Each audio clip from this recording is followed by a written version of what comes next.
औज़ुबिल्लाहि बिस्मिल्लाहिर्रहमानिर्रहीम।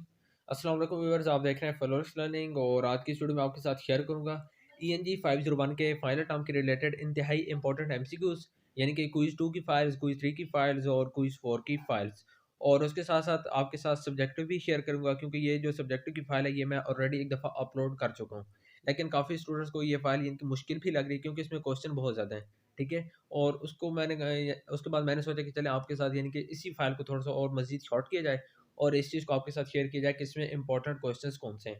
ठीक है? वैसे तो ये मुकम्मल इनकी जो फाइल है ये पूरी फाइल ही इम्पोर्टेंट है।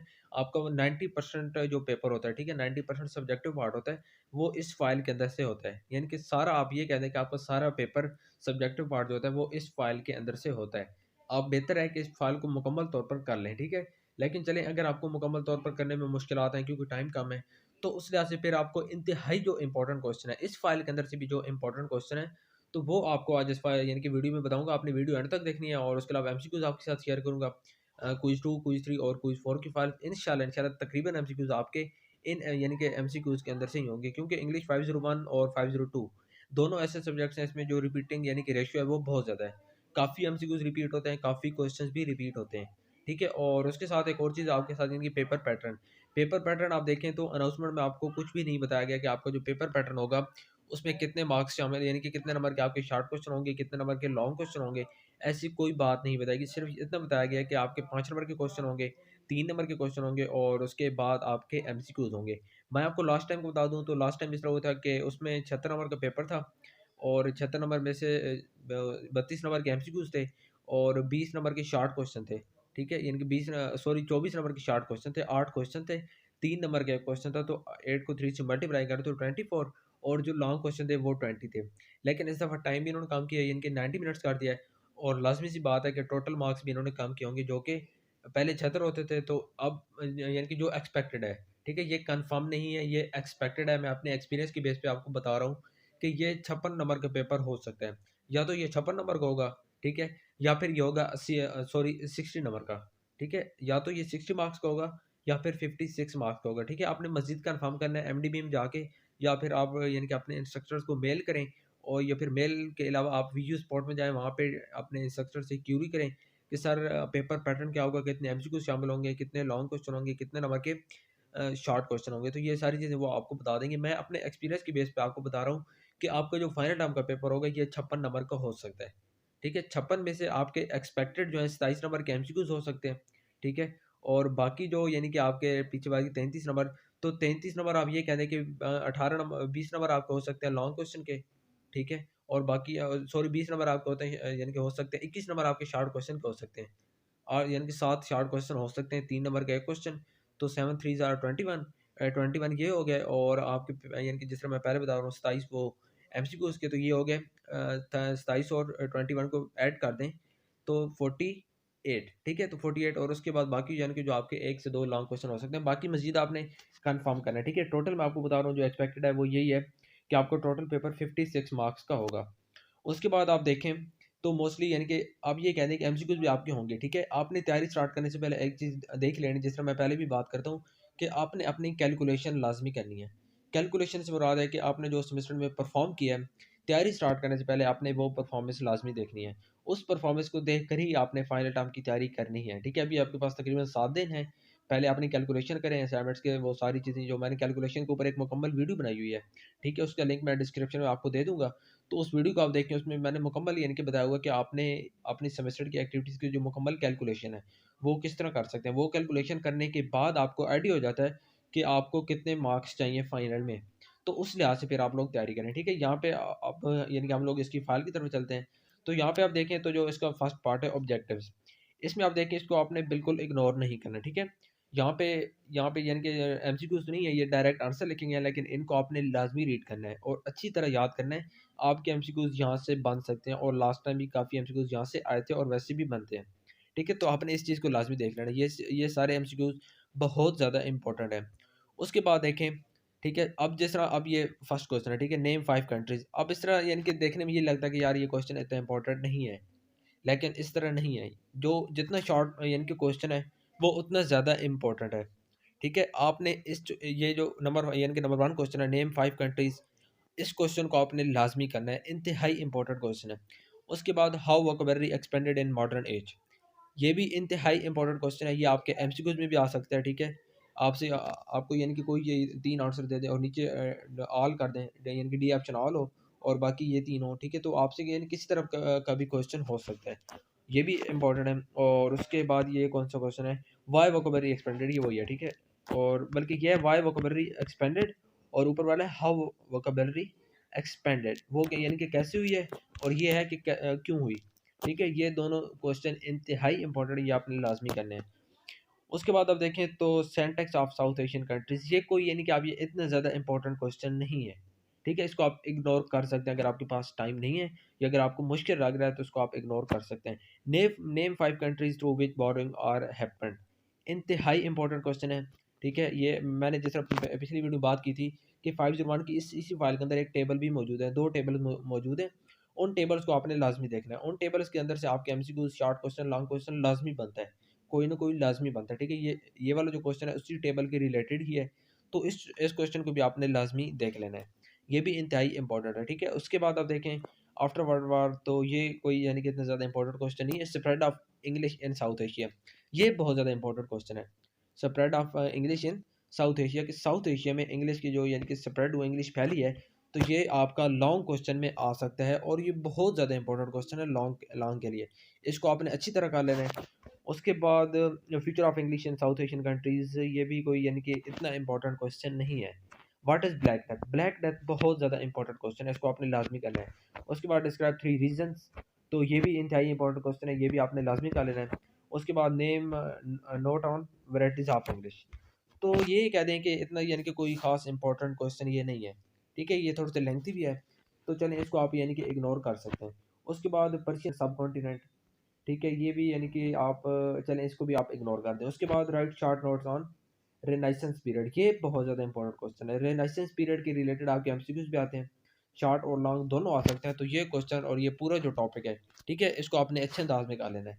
उसके बाद the Augustan as, Augustan as भी इंतहाई इंपॉर्टेंट क्वेश्चन है। ठीक है, इसको भी आपने लाजमी करना है। उसके बाद future of South Asian English, तो future of South Asian English को भी आपने एक दफ़ा देख लेना है वैसे। ठीक है, इसमें यानी कि बेशक आप सिर्फ पहला पैराग्राफ भी कर दें तो कोई इतना ज़्यादा मसला नहीं है।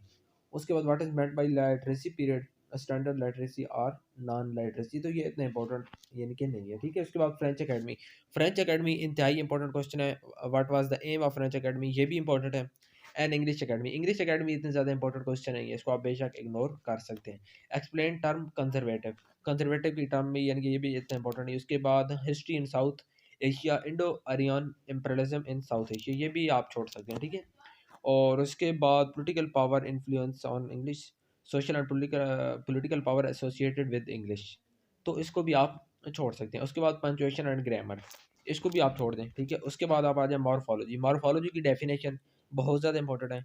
उसके बाद how still is the American English influenced by the British, तो ये काफ़ी लॉन्ग है। ठीक है, इसको लॉन्ग करने में यानी कि याद करने में आपका काफ़ी टाइम लग जाना है, तो इसको आपने देख लेना है, वैसे कोई इतना यानी कि ज़्यादा इंपॉर्टेंट क्वेश्चन नहीं है। उसके बाद अल्ब्रेट एक्रोनिम्स एफएम एंड एएम, बहुत ज़्यादा इंपॉर्टेंट क्वेश्चन है, एमसीक्यूज में भी आ सकता है। ठीक है, कि एफएम का क्या मतलब होता है, फॉर फ्रीक्वेंसी मॉड्यूलेशन, और एएम फॉर एम्पलीट्यूड मॉड्यूलेशन। ठीक है, तो ये दोनों आपने लाजमी याद करना है, लॉन्ग में सॉरी शॉर्ट में आ सकता है, और उसके बाद एमसीक्यूज में भी आ सकता है। 3 मेन वेज फोनोलॉजी, ये भी इंपॉर्टेंट क्वेश्चन है। ऑस्ट्रेलियन इंग्लिश वॉवल्स, ये भी आपके लॉन्ग क्वेश्चन के लिए बहुत ज़्यादा इंपॉर्टेंट क्वेश्चन है। ठीक है, उसके बाद इम्पैक्ट ऑफ वर्ल्ड और ऑस्ट्रेलियन इंग्लिश, ये ऑस्ट्रेलियन इंग्लिश से रिलेटेड जो कुछ भी है ये लॉन्ग के लिए इंपॉर्टेंट है। ठीक है, अगर आपने लॉन्ग करना है ये आपके लॉन्ग क्वेश्चन में आ सकता है। Effect on second world war, ये आपको शॉर्ट क्वेश्चन है। ठीक है, उसके बाद व्हाट हैपेंस यानी कि after gold find in Australia, तो जिस तरह मैं आपको बता रहा हूँ कि ऑस्ट्रेलिया के रिलेटेड आपके जितने भी क्वेश्चन है, ठीक है, ये आपके इंतहाई इंपॉर्टेंट क्वेश्चन है, फाइनल के सॉरी शॉर्ट के लिए भी और लॉन्ग के लिए भी। उसके बाद 3 वैराइटीज ऑफ इंग्लिश, इसको भी आप, ये आसान है। ठीक है, ये आपने कर लेना है। उसके बाद कैरेक्टरिस्टिक्स ऑफ रेनाइसेंस पीरियड, तो इसको भी आपने करना है। उसके बाद 3 हिस्टोरिकल इवेंट ऑफ 1500 टू 1650, तो ये भी यानी कि जो यहाँ पे जितने शॉर्ट क्वेश्चन है उनको तो आपने लाजमी करना है। ठीक है, लेकिन जो लॉन्ग है यानी कि थोड़ा सा लेंथी आपको लग रहा है उसको आप बेशक ना करें। यहाँ पे जो सबसे इंपॉर्टेंट वो यही है, what is lingua franca, lingua franca आपका 3 नंबर में आ सकता है, लाजमी इसको आपने देखना है। ठीक है, उसके बाद lingua फ्रैंका effect on other languages और क्रिटिसिज्म, ये भी आ सकता है कि यानी कि लिंगुआ फ्रैंका के ऊपर जो क्रिटिसिज्म किया गया है वो आप बताएं, या फिर आपको कह दें कि इफेक्ट आप बताएं, इसके जो इफेक्ट हुआ दूसरी लैंग्वेजेस पर, तो ये आपने बताना है, ये भी इंपॉर्टेंट क्वेश्चन। उसके बाद थ्री मेथड ऑफ यानी कि three method of word formation, ये बहुत ज़्यादा इंपॉर्टेंट क्वेश्चन है, बहुत आसान और उतना ही ज़्यादा ये इंपॉर्टेंट है, ठीक है। उसके बाद टर्म कंजक्शन, कंजक्शन आपने लाजमी याद कर लेनी है। उसके उसके बाद what is global world communication, ठीक है, ये इसको आप बेशक इग्नोर कर दें। लेट मॉडर्न पीरियड इसको भी छोड़ दें। Chaucer short vowels A and U, इंतहाई इंपॉर्टेंट क्वेश्चन है, इसको आपने लाजमी करना है, ठीक है। उसके बाद what is great vowel shift, great vowel shift long के लिए इंपॉर्टेंट है। उसके बाद the aims of grammarians, short question के लिए भी ये बहुत ज़्यादा इंपॉर्टेंट क्वेश्चन है, लॉन्ग में भी आ सकता है लेकिन शॉर्ट के लिए ज़्यादा इंपॉर्टेंट है, इसको आपने लाजमी देखना है। उसके बाद टू बी फॉर्म्स वाला इतना इंपॉर्टेंट क्वेश्चन नहीं है। प्रोग्रेसिव पैसिव, ये बहुत ज़्यादा इंपॉर्टेंट है, ठीक है। उसके बाद standardisation of spelling changes in pronunciation, ये इसको छोड़ दें बेशक। प्रोनाउंसिएशन का यानी कि आपसे पूछ सकता है कि ये क्या होता है, तो प्रोनाउंसिएशन का आपने देख लेना ये वाला। उसके बाद what was the shifts Swift proposal, तो ये भी आपने देख लेना है, ये भी इंपॉर्टेंट क्वेश्चन है, ठीक है। और उसके बाद varieties of English in south Asia, ये तो बहुत आसान है, ठीक है, ये भी आपने करना है।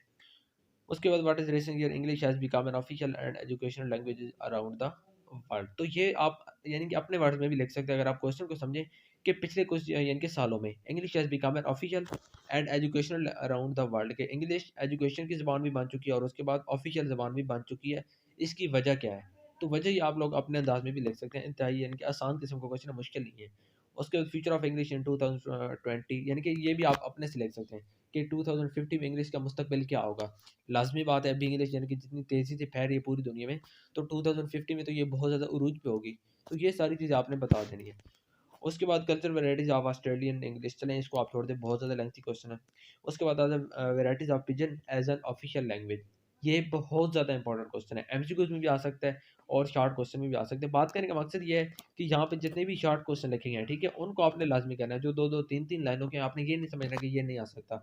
ये सपोर्टर्स ऑफ रैशनल साइंसेज, इंतहाई इंपॉर्टेंट क्वेश्चन है, ये तीन जो नाम साइंसदानों के हैं, ये आपने याद कर लेना, सॉरी चार नाम है, ये आपने लाजमी याद करने। 5 words that comes automatically after first world war, तो ये भी आपने लाजमी करना। यहाँ पे देखें जितने शॉर्ट क्वेश्चन है, मैं बार बार रिपीट करूँ, जितने शॉर्ट क्वेश्चन है वो उतने ज़्यादा इंपॉर्टेंट हैं, जो जितने ज़्यादा लॉन्ग क्वेश्चन है वो उतना इंपॉर्टेंट नहीं है, ठीक है। तो यहाँ पे जितने भी लॉन्ग क्वेश्चन है, ठीक है, या यानी कि जो आपको लग रहा है कि इंतहाई शॉर्ट है, उसको आपने लाजमी कर लेना। उसके बाद मैं आपको पहले बता रखा टेबल का, तो इसमें आप देखें तो टेबल आपसे यानी कि कोई आपको वो ओल्ड इंग्लिश के वर्ड दे सकते हैं, जिस तरह भी आप इस टेबल में देखें ओ ई वर्ड वाले कॉलम में, कि यहाँ पे लिखोगे वैन, तो ये वैन अभी हम इसको पढ़ते तो वैन ही है, लेकिन अभी इसकी स्पेलिंग चेंज हो गई है, ठीक है। ये कोरस्पॉन्डिंग वर्ड है नहीं, अभी इसका क्या वर्ड है वैन, पढ़ते उसको भी वैन थे लेकिन वो ओल्ड वर्ड था।